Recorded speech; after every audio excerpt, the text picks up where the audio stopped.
Assalamualaikum. So this is the second part of chapter number 6 pulmonology, जिसमें हम obstructive disease पढ़ रहे हैं। और हमने pulmonary function test obstructive restrictive disease का जो डिफरेंस है ना वो लास्ट वीडियो में किया था। सो अब है हमारा टॉपिक एज़मा। एज़मा तो मतलब बहुत कॉमन है, आप में से भी किसी ना किसी का होगा या आपने किसी ने फैमिली में देखा ही होगा। ठीक है, तो एज़मा क्या होता है, मतलब कि ना क्रॉनिक इन्फ्लेमेशन होती है ये, इसमें रिवर्सिबल सिम्टम्स आते हैं। ठीक है, और होता ये है कि मतलब ना एक बंदे को हाइपर रिएक्टिविटी होती है, मतलब कि एक नॉर्मल बंदा है उसको उसी चीज़ से वो रिएक्शन नहीं आएगा, लेकिन एक दूसरा बंदा वो हाइपर रिएक्टिव रिस्पॉन्स जो है वो शो करेगा। और ऑब्स्ट्रक्शन जो है ना वो एयर फ्लो ऑब्स्ट्रक्शन होती है उसमें वेरिएबल डिग्रीज की। इसमें भी ये होता है कि इसके फीचर्स क्या होते हैं कि ना आपको दूर बैठे ना पेशेंट के सांस लेने से ना ऐसे सीटी जैसी आवाज़ आती है, वीजिंग होती है, ब्रीथलेसनेस होती है। या जो है एज़मा मतलब कि इसके सिम्टम्स होते हैं जिसको हम ना एज़मा को हम आगे जाके देखेंगे कि इसको ग्रेड करते हैं कि जी इतने सिम्टम आ रहे हैं तो हमने ये यूज़ करना है, सिम्टम ज़्यादा आ रहे हैं अब हमने ये यूज़ करना है, अगर और ज़्यादा आ रहे हैं अब हमने इसको इस लिहाज से लेकर चलना है। ठीक है, तो इसमें क्या होगा, पेशेंट आएगा वो कहेगा कि जी इसे खांसी होती है, इसकी कफ जो है ना वो मोस्टली अनप्रोडक्टिव होती है, और ब्रीथलेसनेस का इशू होगा उसको। ठीक है, और उसके साथ जो है ना वो वीजिंग होगी। ठीक है, चेस्ट जो है वो कहेगा कि जी मरीज़ आपसे कहेगा कि जी मेरा जो छाती है ना वो बहुत भारी भारी सी रहती है। और उसके साथ जो है ना वो उसका ये होगा कि सुबह जो है जब मैं उठता हूँ 4-5 बजे, सुबह के 4-5 बजे जो है ना वो ज़्यादा तबीयत ख़राब हो जाती है। और फिर इसके अलावा जो है वो आपको इस तरह बोलेगा कि कभी कभी ऐसे होता है कि जी सांस तेज़ हो जाता है, या जो है वो मतलब दिल की धड़कन तेज़ हो जाती है, ठंडे पसीने आते हैं। अच्छा, इनके अंदर से ना ये ओवरऑल इन्होंने सारे एक जगह लिख दिए।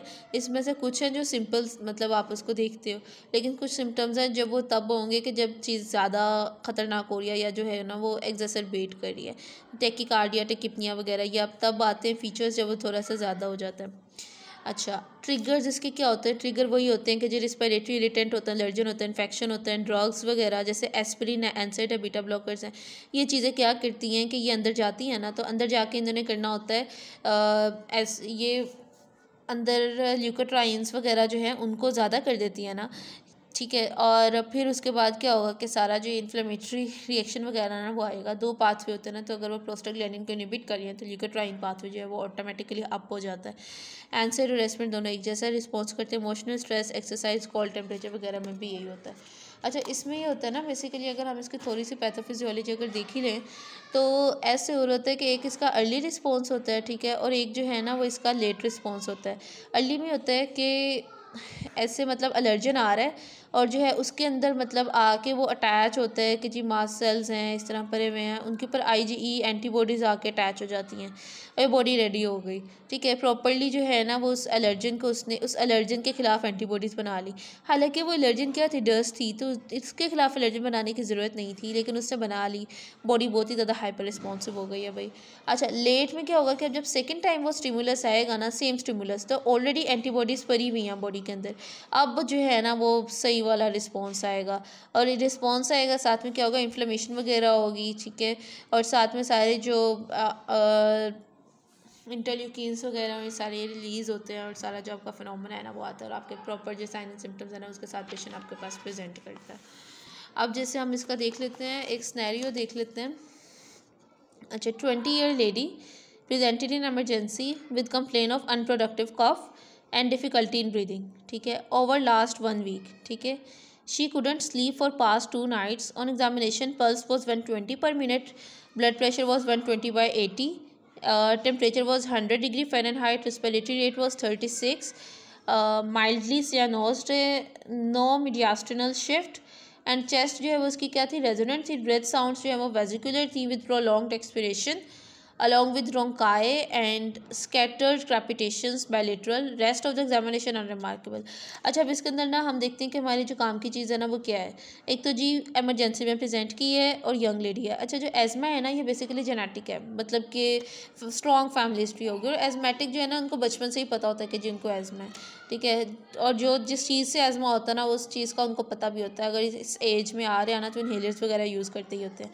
अच्छा जी, आई है और वाकई क्या कह रही है कि जी मुझे खांसी रहती है, बलगम वगैरह कोई नहीं आती, सांस लेने में उसे दुश्वारी होती है, पिछले 1 हफ़्ते से ये मसला चल रहा है। और कह रही है कि रात को सो नहीं पाती, ठीक है, पिछली 2 रातों से ना वो रात को सोई नहीं है, ठीक है। और इसके अलावा जो है वो हमें उसकी पल्स जो है ना वो बहुत ज़्यादा मिली है, 70 होनी चाहिए थी, 120 है।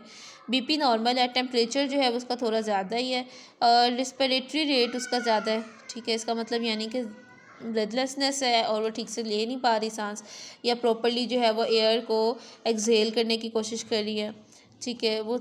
और फिर वाइडली से नोज भी है, जिसका मतलब है कि उसकी प्रॉपर जो है ना वो अंदर ऑक्सीजन का जो लेवल है वो सही नहीं है, यानी कि हाइपोक्सीमिया हो सकता है। मीडियास्टनल शिफ्ट तो कोई नहीं है, ठीक है। चेस्ट जो है वो ठीक रेजोनेंट है, ये सारे फीचर्स जो है ना वो एक्सपिरेशन जो है वो उसकी प्रोलॉन्ग्ड है, ठीक है। तो ये चीज़ें, और फिर जब आप उसकी सुनते हो ना चेस्ट, तो आपको क्रेपिटेशंस जो हैं वो मतलब मिलने को, ब्रोंकाइटिस सुनने को मिलते हैं, ठीक है। ये सारे फीचर्स आपको किस में मिलते हैं? अस्थमैटिक पेशेंट में, ठीक है। अब हम देख लेते हैं इसके ट्रिगर्स भी हमने देख लिए, हम देख लेते हैं इसका डायग्नोसिस कैसे करते हैं। डायग्नोसिस के लिए ना हमारे पास जो है वो एक तो ऑब्स्ट्रक्टिव लंग डिजीज़ है ना, हमें इसमें क्या मिलेगा, हमें एबीजी करवाते हैं ना तो हमें इसमें ऑक्सीजन का लेवल कम मिलेगा, कार्बन डाइऑक्साइड का लेवल ज़्यादा मिलता है, ठीक है, ये चीज़ होगी। दूसरा स्पायरोमेट्री करवाएंगे तो ये बात हम पहले डिस्कस कर चुके हैं कि जो हमारे पास ऑब्स्ट्रक्टिव डिजीज़ होंगी ना उसमें FEV1 और FVC रेशो जो है ना वो कम होती है। वो क्यों कम होती है मैंने आपको बता दिया था कि इसके अंदर एक्सपायर जो है ना वो लंग नहीं हो पा रही, लंग कह रही है, हवा नहीं हो पा रही होती, जिसकी वजह से आपका FEV1 जो है ना वो कम हो जाता है। अच्छा, इसके बाद आप क्या करते हो? अच्छा देखें, एक चीज़ है कि ये आपका ना ब्रोंकस है, ठीक है, ये आपका ट्रेकिया और ये उसके बाद ब्रोंकस है। अब उसका ना ब्रोंकोस, इसमें क्या है, पहले ही ब्रोंको कंस्ट्रिक्शन हुई पड़ी है, एज़मा में ब्रोंको कंस्ट्रिक्शन होती है ना, अब उसके बाद इसमें पहली ब्रोंको कंस्ट्रिक्शन हुई पड़ी है। अब आप क्या करो, अगर आप इसमें क्या दो कि आप इसको दो ब्रोंको डायलेटर, ठीक है। ब्रोंको डायलेटर करोगे तो ब्रोंकाई क्या हो जाएगा, खुल जाएगा। जब ब्रोंकस खुल जाएगा ना तो अब क्या होगा कि हवा ज़रा अच्छी इनहेल एक्सहेल हो जाएगी, तो कंडीशन क्या हो जाएगी, बेहतर हो जाएगी, ठीक है। तो अब इसके अंदर जो एक्सपायर करेगा ना, अब ये अच्छे से एक्सपायर कर पाएगा, FEV1 जो है ना उसका बेहतर होगा। वो कहते हैं कि अगर हम ब्रोंको डायलेटर दें 15% हवा में जो FEV1 है ना उसमें बेहतरी आ जाए, ये चीज़, या जो है ना वो बंदा एक्सरसाइज करे, ठीक है। एक्सरसाइज करने से क्या होता है, आपको ज़्यादा हवा की ज़रूरत होती है, या तो आप उसकी नीड बढ़ा दो। जब हवा की ज़रूरत ज़्यादा है और पैसेज जो है वो हमारे पास वो पहले कंस्ट्रक्शन है, एस्थमेटिक पेशेंट है, तो अब जो है वो उसको ज़्यादा मतलब फ़ील होगा कि जी मतलब नीड ज़्यादा हो गई है लेकिन जो सप्लाई है वो उतनी की उतनी है। तो इस केस में क्या होगा कि इस केस में जब एक्सरसाइज करेगा ना बंदा, 6 मिनट एक्सरसाइज करता है, तो इसका जो FEV1 है ना वो क्या हो जाएगा, वो कम हो जाएगा, ठीक है। कितना, 15% जो है ना वो कम हो जाएगा। दूसरी चीज़ में ये बात करते हैं कि एक ये चीज़ हो के ब्रोंकोडायलेटर देने से, एल्ब्यूटेरॉल देने से उसकी FEV1 रेशो जो है वो 15% ज़्यादा हो जाए, एक्सरसाइज करे तो FEV1 कम हो जाए। तीसरी चीज़ वो कहते हैं कि क्या हो कि पीक एक्सपिरेटरी फ़्लो जो है ना, उसकी जो हवा का जो फ़्लो है वो मतलब इस तरह से हो कि रात डायurnal वेरिएशन हो। डायurnal वेरिएशन कहते हैं कि दिन और रात में ना फ़र्क हो, ठीक है। एक हफ्ते में 3 दिन, ठीक है, एक हफ्ते में 3 दिन, और ये चीज़ कितने दिन तक रहे, 2 हफ्ते तक रहे, यानी कि 3 डेज, जैसे मंडे, ट्यूसडे, वेडनेसडे, एक हफ्ते में उसको 1 वीक में जो है ना इन 3 दिन में, और फॉर एग्जांपल अगले डे भी हम इस तरह कर लेते हैं, ज़रूरी नहीं सेम डे हो, लेकिन ठीक है ये 1 हफ्ता है। अब ये 2 हफ्ते बन के 2 हफ्तों में 2 वीक्स तक, मतलब हर हफ्ते उसे 3 दिन जो है ये ऐसा हो कि उसको दिन और रात में ना उसका पीक एक्सपिरेटरी फ़्लो जो है ना, यानी कि उसमें 20% जो है ना वो चेंज आ रहा हो। अब ना ये चेंज होता है इसमें एस्थमेटिक पेशेंट्स में, मतलब इनमें ना ज़्यादा ही होता है कि जब ये रात को सो जाते हैं, रात को सोएंगे, जैसे मिसाल के तौर पे 10 बजे ये बंदा सो गया, तो ये बंदा आपको बोलेगा कि मैं रात को 10 बजे सोया था और जब मैं सुबह 4 या 3-4 बजे, 4 से 4 साढ़े 4 के करीब ना ऐसा हुआ कि मुझे ना सांस में मसला हुआ सॉरी, सांस में मसला हुआ मुझे और मेरी आँख खुल गई, ठीक है। तो इसका मतलब कि ये वाला जो टाइम पीरियड होता है ना, इस टाइम पीरियड में क्या होता है कि उसका जो है ना वो अटैक जो है ना वो एग्जैसरबेट कर रहा होता है। तो ये डायurnal वेरिएशन होती है, अर्ली मॉर्निंग पर ना इनका जो अटैक है ना वो वर्स करता है।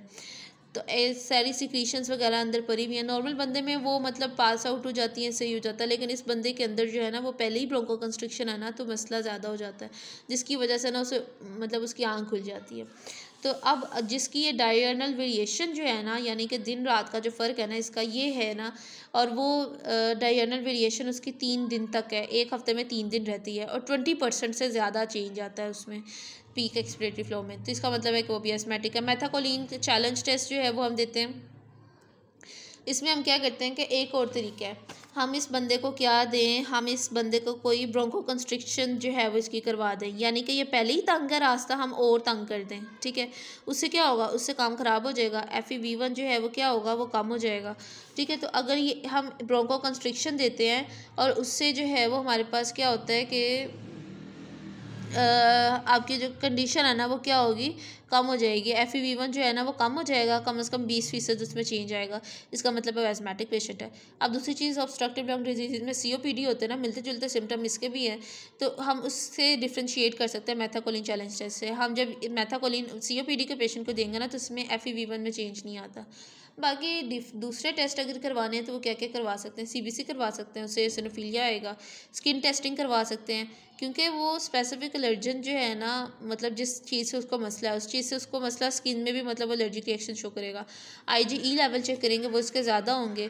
इसके अलावा ये कि चेस्ट एक्सरे पर, HRCT पर, ECG पर भी आपको जो है ना वो कुछ फाइंडिंग्स मिलेंगी, ये भी करवाते हैं हम, ठीक है। चेस्ट एक्सरे हमने करवाना है कोई इन्फेक्शन वगैरह रूल आउट करने के लिए, फिर हाई रेजोल्यूशन CT हमने करवाना होता है, कोई म्यूकस प्लग वगैरह हो तो वो देखने को मिल जाता है। अच्छा, प्रिंसिपल ऑफ मैनेजमेंट हमारे ये होते हैं कि हमने ना इस बंदे के अंदर इसको एजुकेट करने कि यार तुम्हें इस चीज़ से मसला है और तुमने ट्रिगर ही अवॉइड करना। मतलब हम इस बंदे को ये नहीं कर सकते कि आप कह सकते कि आप इसको 100% ठीक कर दोगे। ये होता है कि ये चीज़ उसको बता दिया जाता है कि ये चीज़, ये पोलन आपको, फॉर एग्जांपल बंदे को पोलन से एलर्जी है तो आपको पोलन से एलर्जी है, आपने इसको अवॉइड करना है, ठीक है। और फिर इसके अलावा ये होता है कि इन्फ्लुएंजा की वैक्सीन होती है जो ईयरली हर 1 साल में एक मरतबा मतलब लगाई जाती है। 5 साल के बाद न्यूमोकोकल वैक्सीन जो है वो दी जाती है। इसके अलावा जो है ना वो कुछ ना कुछ उसके सिम्टम्स होते हैं जो उस बंदे को ऑलरेडी पता होते हैं कि जब मुझे मसला होगा मैंने ये वाला इन्हेलर यूज़ करना है, और अगर मसला ज़्यादा ख़राब होगा तो डॉक्टर से रिज्यू करना है। अच्छा, अब उसके बाद रिलीवर मेडिकेशंस होती हैं जिसमें क्या है हमारे पास शॉर्ट एक्टिंग बीटा एगोनिस्ट, ठीक है, एल्ब्यूटेरॉल या एंटीकोलिनर्जिक, ये दोनों चीज़ें क्या हैं, ये ब्रोंकाई को डायलेट करेंगी। अच्छा, हमारे पास ना ये इस तरह से है, इन्होंने बताया हुआ यहाँ पर, मैं इसको थोड़ा सा शॉर्ट कर देती हूँ। माइल्ड इंटरमिटेंट एस्मा होता है, रेगुलर प्रिवेंटिव थेरेपी होती है, एड ऑन थेरेपी होती है, फिर हमारे पास परसिस्टेंट पुअर कंट्रोल है, सीवियर एस्मा है। 5 जो है ना स्टेप्स में हम इसको कंट्रोल करते हैं। माइल्ड में ये है कि हमारे पास इसमें सिम्टम जो है ना वो 3 महीने में ना एक से भी कम सिम्टम आता है, ठीक है, और 1 महीने में ना 2 से कम रातें उससे जागना पड़ता है। जैसे मैंने आपको बताया ना कि उससे जाग आ जाती है, तो इसमें जो है ना वो 2 से कम बार ऐसा होता है, तो मतलब ठीक है, माइल्ड है।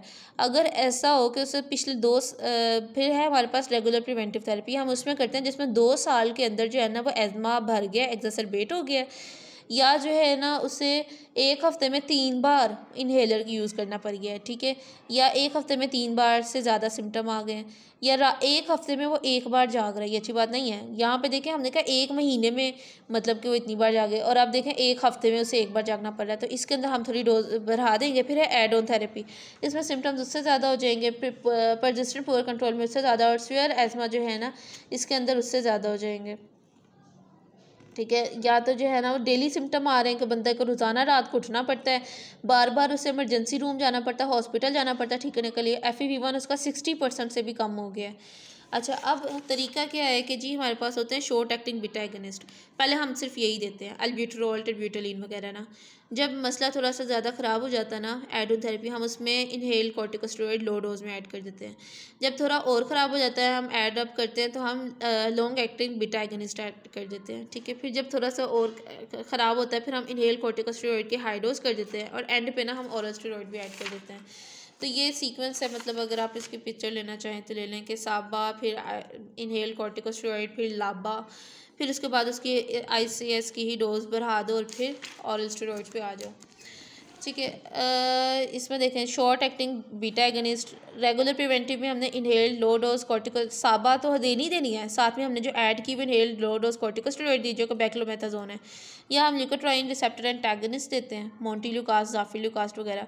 ल्यूकोट्राइन रिसेप्टर्स है ना, ये इन्फ्लेमेशन करवा रहे होते हैं, तो अगर हम इस रिसेप्टर को ही ब्लॉक कर देंगे ना तो काम हमारा आसान हो जाएगा। या मास्ट सेल स्टेबलाइज़र देंगे, मास्ट सेल ये थे ना जो जिनके ऊपर जाके ये एंटीबॉडी लग रही थी, अगर हम मास्ट सेल को ही स्टेबल कर देते हैं कि भाई तुम ज़रा ना अपना काम से काम रखो, तो ये एंटीबॉडी वाला काम ही नहीं होगा, तो भी मतलब कंडीशन ठीक रहेगी। इसी तरह से थर्ड स्टेप के अंदर हम जो है ना वो ये कर सकते हैं कि शॉर्ट एक्टिंग बीटा एगोनिस्ट पीछे वाली चीज़ें देती जानी है, वो नहीं छोड़नी, वो देनी है। Inhaled low dose inhaled corticosteroid वो देना ही देना है, हम लाबा ऐड कर दें, लॉन्ग एक्टिंग बीटा एगोनिस्ट भी दे दें, ठीक है, साल्मेट्रोल फॉर्मेट्रोल वगैरह, ये चीज़ हो सकती है, ठीक है। या जो है ना वो कहते हैं कि ये प्रेफर्ड है, दूसरी चॉइस ये है कि हम इसके साथ एंटीकोलिनर्जिक्स दे दें, ठीक है। परसिस्टेंट पुअर कंट्रोल जो है ना उसमें हमने क्या ऐड किया है, उसके अंदर हमने ICS की डोज बढ़ा दी है और लाबा रहने दी है, एक ये तरीका है। दूसरी चीज़ ये है कि साबा दो maximum dose inhale ICS inhale corticosteroid है या लॉन्ग एक्टिंग है एंटीकोलिनर्जिक। स्वेयर एस्मा जो है ना ये दोनों में से एक दुनिया, दोनों नहीं। स्वेयर एस्मा में क्या करते हैं हम ओरल स्टेरॉइड्स देते हैं और anti-IgE देते हैं। anti-IgE जो है ना ये इसलिए नहीं दिया जाता क्योंकि यह बहुत महंगा होता है, तो इसको देने का यह है कि जो पेशेंट अफोर्ड कर सके वो ये ले सकता है। ओरल स्टेरॉइड्स देने का भी नुकसान है, उसके नुकसान है कि मतलब स्टेरॉइड दे रहे हैं ना आप, तो स्टेरॉइड के तो वैसे ही बड़े साइड इफ़ेक्ट्स होते हैं, तो 3 महीने से ज़्यादा अगर उस बंदे को ये इस्तेमाल करने पड़ जाता है ना तो फिर तो मसला है। तो इसलिए एंड तक हम नहीं जाते, मतलब एक सीक्वेंस है जिसको आपने फॉलो करना है। उसके बाद है एक्यूट जो है ना वो एज़मा एक्सर्बेशन,